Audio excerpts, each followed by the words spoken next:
Welcome back everyone, it's Vaz again with another video from World of Warships Legends. And today we are in the Russian Tier 7 destroyer Tashkent.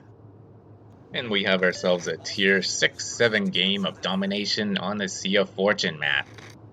We spawned dead center and we were thinking of going to Charlie Cap, but then on second thought, let's play aggressively and go straight into Bravo first. A lot of times on the Sea of Fortune map people avoid the Bravo Cap. So if I'm able to sneak in there, cap it, and then head over to Charlie Cap, I'll be able to get 2 caps instead of 1. Now for this game we do happen to be in the division, and shout out to Reigns 2020 for being a good division mate in this game. Now interestingly enough, we split up at the beginning there.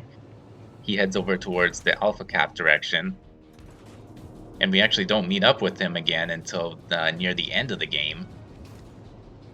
Most of the enemy ships end up congregating around the Alpha objective, which created a disadvantage for our team, but Reigns did a really good job in holding them off until reinforcements arrived. And sometimes that's what you gotta do. When you're outmanned, you just gotta hold off the enemy and wait for reinforcements to arrive. So now we've entered Bravo objective and began capping it.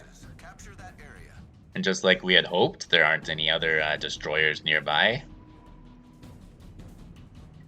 The closest ship looks to be the Bismarck, and so we're just trying to get a beat on him to see if he's going to turn into Bravo or if he's continuing on to Charlie. Now it doesn't look like I have twist and track, so I'm not using Trebetskoy, which means I'm using Splendento. I've been using Trebetskoy for the longest time on my Russian destroyers because he was my highest level Russian destroyer commander. But I'd really wanted to switch over to the gunboat captain Gurin to test him out on them. But unfortunately he wasn't high level enough.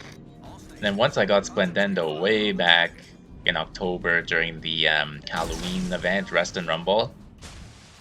So I figured there's no point in wasting more promotion orders on Gurin if eventually I'm going to make Splendendo my primary Russian destroyer captain. But we'll talk more about that later and I'll pop the commander up on the screen. As for now, we had lined up torps on that Bismarck, who's heading straight into Charlie Cap very aggressively. Took us a while to get those torps lined up, but we got them away in orderly fashion. Sometimes it's tough to get used to the maneuverability of these big destroyers and their large turning circles. And we didn't want to accidentally leave the cap just trying to line up our torpedoes. But as you can see there, the enemy Tashkent has been spotted. He's already done his job and capped Charlie objective. But you know what, we're in a position here where we can fire shots over this island at him undetected, so we're just going to start firing away at this Tashkent. And we start getting a whole bunch of torp hits on that Bismarck. 1, 2, 3, 4, 5, and now 6 for the devastating strike and our first kill of the game. And we do have the torpedo upgrade installed for the Tashkent on this game. As you can see that they go more than 4 useless kilometers. Cannot tell you how big of a difference that makes on these Russian destroyers. You really have to struggle your way up to the Tashkent playing these destroyers with only 4-kilometer torps. You basically have to adjust your playstyle to be a mini battle cruiser without torpedoes. So now we want to make our way over to Charlie Cap. The enemy has 2 caps and we just have the Bravo Cap we got earlier. And I was having fun with the commander wheel trying to ping Charlie objective, and it wasn't working as it normally doesn't. And funny enough here, I'm preparing for the Tashkent. I think he's still alive. Got all my guns lined up on him and everything. I hadn't realized that our friendly Cleveland, I believe it was, actually took him out. And then I see his dead carcass there. And I checked the shipping forecast. And sure enough, he's dead. So now we can go straight into Charlie objective and get that cap. So only 2 enemy ships that spawned above Charlie objective came over there and actually tried to contest it. And funny enough, they were actually succeeding for the most part. Until finally our team outnumbered them. But the rest of the 7 enemy ships are all around Alpha objective now. And as we go into the cap, we notice that most of our team is in front of Charlie. And so we gotta whip these guys into shape. But start pinging them and telling them to get into the game, guys. There ain't nothing to shoot at behind that island there. Come on, let's get moving. We had our engine boost on there and we were really moving along at a good clip.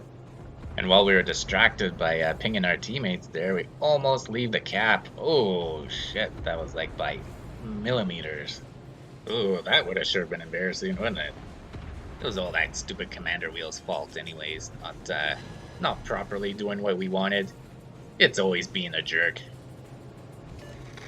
Anyways, now all of a sudden we have an enemy Wichita pop up from behind us. Where the hell did he come from? Where's he been all this time? Well, we're not going to make him our problem.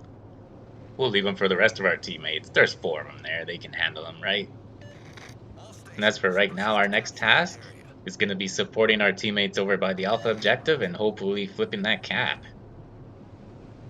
As for right now, I'll pop my commander and the skill choices up on the screen there for you to have a look. Now, if you do have him, the main reason you're going to want to choose Splendendo over Gurren is his base trait. Russian destroyers have notoriously slow traversing guns, and Splendendo's base trait does help it a little bit, whereas Gurren doesn't have any skills at all to help with turret traverse. But wait a second, we've been spotted? Oh crap, it's Yakatsuki. Oh, but he's on low health. We'll be able to take care of him in one shot. And that's us our second kill of the game. Well, that was a nice little bit of excitement to break up our commander talk, but let's get back to it. And then on the other hand, when you're using Trebetskoy, his Twist and Track skill also has another perk. And it also increases the traverse speed of the destroyer's guns. And it does it by quite a bit too. Even more so than Splendendo's base trait.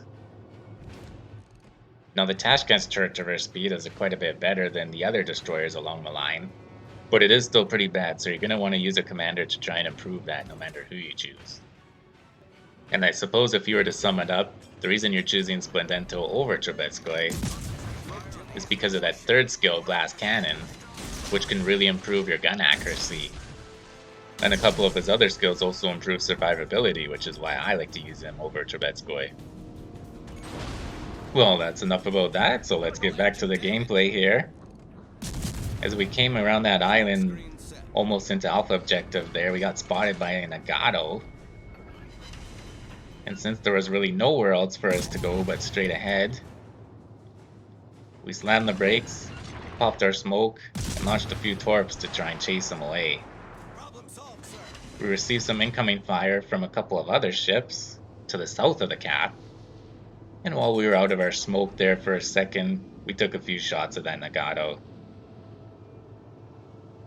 And then backed into our smoke to try and lose our detectability. But once we lose our detectability, there's no point in sitting in our smoke. We want to play aggressively, we want to help out Reigns there. He's kind of sandwiched between a couple of ships now. And we were hoping that because the Nagato was lower health, that he would have been able to take care of him, but I don't think he had a clear shot due to where that Nagato was hiding behind the island. We had a quick check at that Surrey and Vanguard with our torpedo indicator to make sure that they weren't going to be jumping us. And since they looked like they were headed away from the objective, that gave us the okay to help out Reigns against the Alabama and the Nagato. They really looked like they were putting the pinch on him, so we're just going to charge right in there. At this point, it doesn't make any sense to stop and try and complete capping the objective. They're going to be able to hit us easily and reset the cap anyways. So now that we're committed, it's full speed ahead. We got our engine boost on.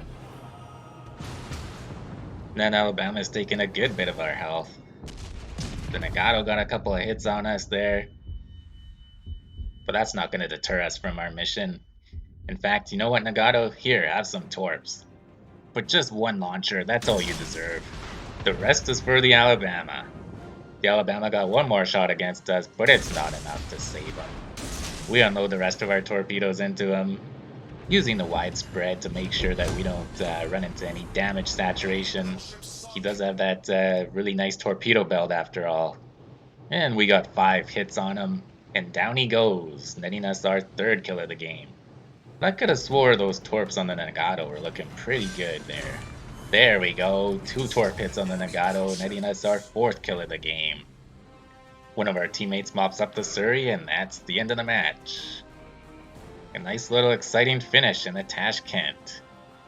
Overall, we ended that game with over 102,000 in damage and 4 kills. We didn't really get to show off our guns as much in that game as we would have wanted to, but sometimes you just gotta take what the game gives you. And on the leaderboard there, the friendly Clevelandshire had himself a game. He also had 4 kills. And not to be outdone, Reigns finishes 3rd on the leaderboard and got himself a high caliber medal. Very well done, sir, and while you were outnumbered too. And that's the end of that. If you did like that video, go ahead and hit that thumbs up button. If you want to see more of my videos, hit that subscribe button. And as always, stay healthy and do what makes you happy.